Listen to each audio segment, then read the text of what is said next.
What is up, guys? I'm George Mossy. So last night, 90 Day Fiance Happily Ever After Season 7, Episode 13 is aired.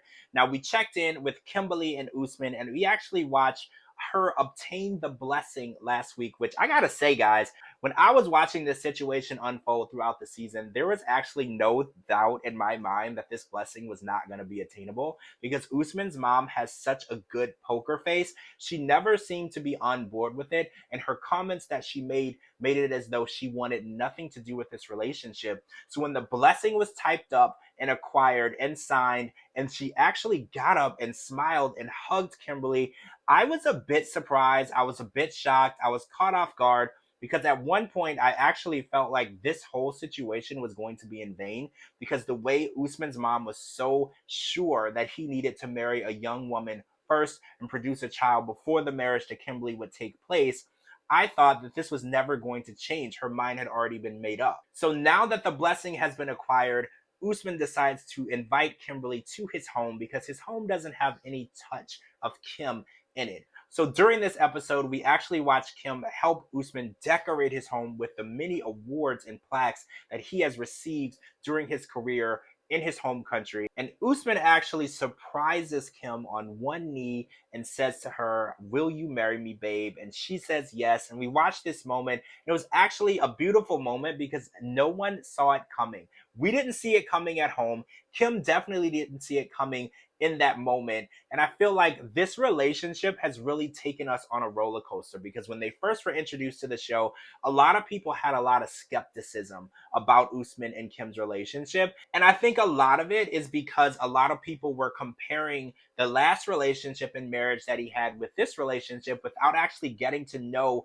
who Kim was and how Usman and Kim interacted. And I think that this relationship is a full 360. Watching Kim and Usman interact together, I feel like their connection is so much stronger than his last relationship that we did watch unfold and fall apart before our very eyes.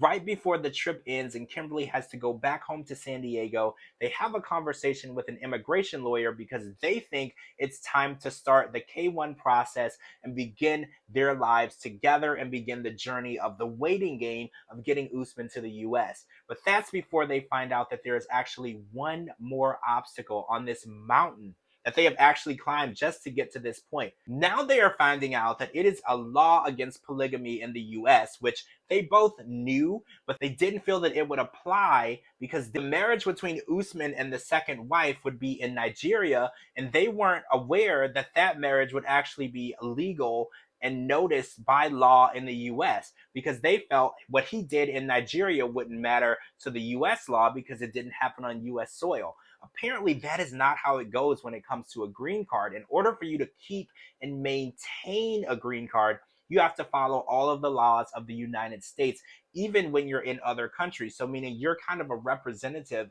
of the United States while you're in another country. And what your actions are and what you do in other countries can be used to judge whether or not your green card should be kept active or revoked. So, this is another huge obstacle because at this point, Usman cannot have children with a woman that he is not married to.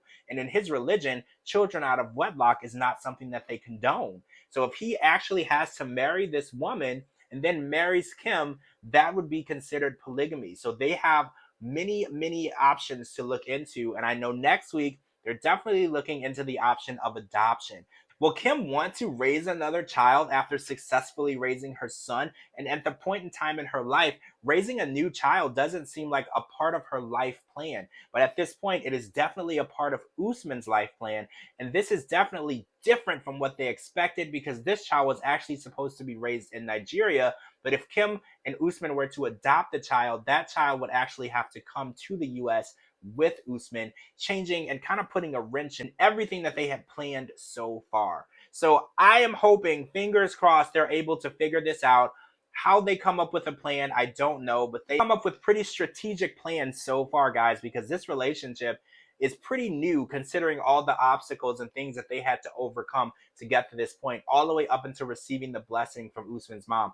So this one minor setback, I feel like, is something that Kim and Usman can overcome. What do you guys think? Do you think that this is something that Kim and Usman will be able to figure out a way to get around? Or do you feel like when Kim gets on that plane and heads back to San Diego, that will be the last time that Kim and Usman see each other face to face? We are definitely interested in knowing that, because we definitely want to see Usman on US soil, and I think I would buy a ticket to a Soja Boy concert. What do you guys think? All right, guys, I'm George Mossey. Make sure you follow me on all social media platforms at George Mossey and at georgemossey.com for all your 90 Day Fiancé news, interviews, and updates. I'll talk to all of you really soon.